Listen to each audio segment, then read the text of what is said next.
नमस्कार, मैं रहबर सी बारी। आज हम एक ऐसी अजीम शख्सियत के पास हम बैठे हैं जो किसी तारुफ के मोहताज नहीं है। न सिर्फ अम्बेडकर नगर बल्कि हिंदुस्तान में भी उनकी एक अपनी अलग पहचान है, बुनकर नेता के रूप में और समाज सेवी के रूप में।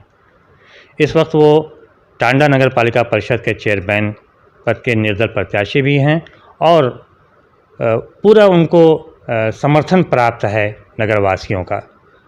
हालांकि वो समाजवादी पार्टी से टिकट ले रहे थे, लेकिन समाजवादी पार्टी ने टिकट नहीं दिया, तो उन्होंने निर्दल प्रत्याशी के रूप में उन्होंने नामांकन किया। जी हाँ, हम बात कर रहे हैं हाजी इफ्तिखार अहमद अंसारी की, जो नगर पालिका परिषद टांडा के चेयरमैन भी रह चुके हैं और चेयरमैन पद पर रहते हुए उन्होंने नगर की तस्वीर ही बदल कर रख दिया था। नगर की सड़कें जहां गड्ढे में तब्दील हो चुकी थीं, लेकिन अपने चेयरमैन पद पर रहते हुए उन्होंने नगर की सड़कों को दुरुस्त कराया, पेयजल समस्या दूर कराया, प्रकाश की व्यवस्था सही कराई। और यही वजह है कि निर्दल प्रत्याशी होने के बाद भी उनको पूरा जन समर्थन है और यहाँ तक कि जन समर्थन ने ही उनको चुनाव भी लड़ाया। बहुत बहुत शुक्रिया। आज हमारे साथ हैं हाजी इफ्तिखार अहमद अंसारी साहब, जो हमारे साथ इस वक्त मौजूद हैं। बहुत बहुत शुक्रिया जो आज हमारे साथ आप हैं। धन्यवाद साहब के। हाजी साहब, हम चाहते हैं कि आप ने समाजवादी पार्टी से आपने टिकट के दावेदार भी थे, लेकिन उन्होंने नहीं दिया और आखिर में आके आपने निर्दल प्रत्याशी के रूप में आपने नामांकन किया। ऐसे में आप क्या कहना चाहेंगे समाजवादी पार्टी से? समाजवादी पार्टी से मुझे कुछ भी नहीं कहना है, क्योंकि अब उससे मेरा कोई लेना देना नहीं है और वो जो चाहे सो करें, मुझसे क्या मतलब है। अब मैं कुछ नहीं कहना चाहता उससे। आप एक बार फिर से चुनावी मैदान में हैं, तो इस बार आपका एजेंडा क्या होगा? 2012 से 17 के बीच मैं नगर पालिका का अध्यक्ष था और नगर में तमाम मैंने विकास किए। ख़ास तरीके से जितनी नई आबादियाँ थीं उनमें विशेष तरीके से विकास हुआ और शहर का हर तरीके से विकास किया गया। उसी के साथ मैंने शिक्षा क्षेत्र में भी हमने नगर पालिका में जो फंड आया था MSDP का, उसके अंतर्गत एक बालिका इंटर कॉलेज की स्थापना भी कराया था। उसकी बिल्डिंग तब तैयार हो गई थी हमारे ही पीरियड में, लेकिन उसके बाद उसका संचालन सही तरीके से नहीं हुआ। अभी 1-2 साल से उसका हुआ है कुछ शुरुआत, लेकिन अभी उसमें परमानेंट स्टाफ नहीं है। मेरी कोशिश होगी कि अगर जनता ने मुझ पर फिर भरोसा किया तो पहला काम तो शिक्षा में जो इंटर कॉलेज बना हुआ है उसको और आगे ले जाने का काम करूँगा, ताकि हमारे यहाँ के जो जिस मकसद से उसकी स्थापना की गई थी, हमारे यहाँ के गरीब बुनकर मेहनत कर जो मज़दूर हैं, जो भारी भरकम फीस दे करके एक अच्छी एजुकेशन नहीं दिला पाते हैं, उसके लिए काम किया जाएगा ताकि उसमें हमारे बच्चे पढ़ सकें, उसको और आगे बढ़ाया जाएगा। हमने अपने दौर में नाली खड़ंजा ये सब के अलावा एक अर्बन हेल्थ सेंटर की भी स्थापना किया था मुबारकपुर में, मोहनगंज चौराहे पर, जिसको लोग आम भाषा में मोहल्ला क्लिनिक टाइप से कहते हैं। उसको वो भी चल भी रहा है। कोशिश हमारी ये होगी कि आने वाले दिनों में अगर मैं आया तो शहर के और मोहल्लों में भी इंशाअल्लाह उसी तर्ज पर अर्बन हेल्थ सेंटर या मोहल्ला क्लिनिक जिसे कह लीजिए, वो कायम करने की कोशिश करूँगा, ताकि लोगों को एक सुलभ और सस्ती और अच्छी स्वास्थ्य सेवा मिल सके। और यहाँ पर एक हाउस टैक्स का मसला है जी, सबसे बड़ा मसला, जिसको मैंने अपने कार्यकाल में जो हाउस टैक्स यहाँ लगाया गया है 2010 में,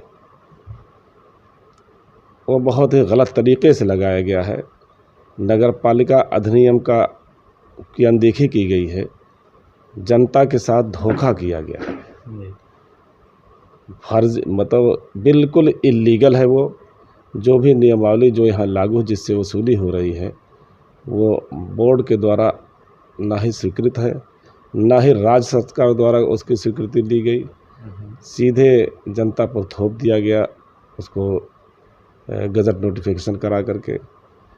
मैं जब आया नगर पालिका में तो तमाम शिकायतें इस तरीके से सुनने में आ रही थी। मैंने उस फाइल का पूरा अध्ययन किया और मैंने और जो जानकार हैं नगर पालिका के एक्ट के लोगों से सलाह मशवरा किया। मैं भी लॉ का स्टूडेंट हूँ। जी। मैं LLB मैंने किया इलाहाबाद यूनिवर्सिटी से। मैंने जब एक्ट के प्रावधानों के अनुसार उसकी समीक्षा किया तो ये लगा कि ये बिल्कुल मनगढ़ंत और बिल्कुल अवैधानिक तरीके से इसको लगाया गया है। तो मैंने उसको 30 जुलाई 2016 को उसको निरस्त कर दिया। जी। और निरस्त करके हमने उसमें डायरेक्शन दिया था, निर्देशित किया था अधिकारियों को, ईओ को कि एक जो नगर पालिका अधिनियम के प्राविधानों के अनुसार और जो शासनादेश इस संबंध में है उसके अनुरूप नई नियमावली बनाई जाए और इस तरीके से बनाई जाए कि आम जनता पर कोई बहुत ज़्यादा बोझ ना पड़े। जो आम नागरिक हमारा शहर का उसका भुगतान कर सके, इस तरीके की नियमावली बनाई जाए। लेकिन उसके बाद 2016 के बाद 2016 जब जुलाई के बाद उसको शासन से भेज दिया, सब हो गया था। 17 जब कार्रवाई उसमें बहुत ज़्यादा आगे नहीं बढ़ पाई क्योंकि तमाम और अड़चनें भी पैदा होती रहती हैं, पालिका के और काम होते रहते हैं। 2017 में क्योंकि आम चुनाव हुआ विधानसभा का, सरकार बदल गई और सरकार बदलने के बाद यहाँ पर भाजपा के विधायक चुने गए, भाजपा की सरकार बनी और माननीय सांसद हरिओम पांडे जी भाजपा से सांसद थे। कुछ हमारे ही बीच के लोग हमारे खिलाफ षड्यंत्र रचे और हमें विधिक फर्जी कार्रवाइयों में उलझा दिया। हमारे खिलाफ फर्जी FIR की गई। हमारे उसको पावर को सीज किया गया। उसके बाद जो है मैं उसमें उलझ गया। सबसे पहले मैं अपने हाई कोर्ट गया, मैंने अपने पावर को बहाल कराया 10 दिन में। जो FIR हुई थी उसको चैलेंज मैंने किया और तमाम जांचें हुई, कोई सबूत कहीं से कुछ भी नहीं मिला मेरे ख़िलाफ़। उसको FIR लगाया गया हाई कोर्ट में, यहाँ के पुलिस प्रशासन ने FIR सबमिट किया। मतलब मुझे बहुत जूझना पड़ा और क्योंकि तमाम शक्तियाँ, मैं बहुत ईमानदारी से काम करता हूँ, इसीलिए मैं किसी से डरता नहीं हूँ और चापलूसी मुझे पसंद नहीं है। कुछ लोग अननेसेसरी मेरे ऊपर अनैतिक दबाव डाल के कुछ गलत सलत काम जो भी कराना चाहते थे, मैंने कभी उसकी परवाह नहीं किया, ना कभी मैंने सुना। तो उन लोगों को तकलीफ़ें थी इसलिए तो फर्जी मुकदमे में फंसाने की कोशिश की गई, लेकिन अल्लाह का करम है, जब मुझे कर नहीं तो डर नहीं। और तमाम जांचों के उपरांत मैं बेदाग हुआ। मेरे खिलाफ जो आरोप थे उस पर FIR लगा हाई कोर्ट में और उसके बाद फिर 2017 जुलाई में फिर मेरा कार्यकाल ख़त्म हो गया। ये थे हाजी इफ्तिखार अहमद अंसारी, जिन्होंने बड़ी बेबाकी के साथ अपनी पूरी बात सामने रखी और इन्होंने अपना एजेंडा भी बता दिया कि हम अगर चुनाव जीतते हैं तो हम इस शहर के लिए क्या क्या करेंगे।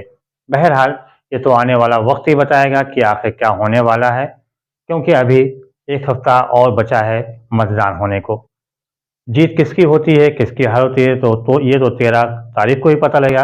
लेकिन फिलहाल दावे किए ही जा रहे हैं। लेकिन जिस प्रकार से हाजी इफ्तिखार अहमद अंसारी ने दावा किया है और अपनी बातें भी बेबाकी के साथ रखी है और जो एजेंडा इनका है उस हिसाब से तो सिर्फ यही है कि इनका पूरा वादा है कि जिस प्रकार से इन्होंने पिछले कार्यकाल में विकास कार्य कराए थे उसी को आगे बढ़ाएंगे। बहुत बहुत शुक्रिया। रहबर तिवारी को दीजिए इजाज़त। धन्यवाद। जय हिंद, जय भारत।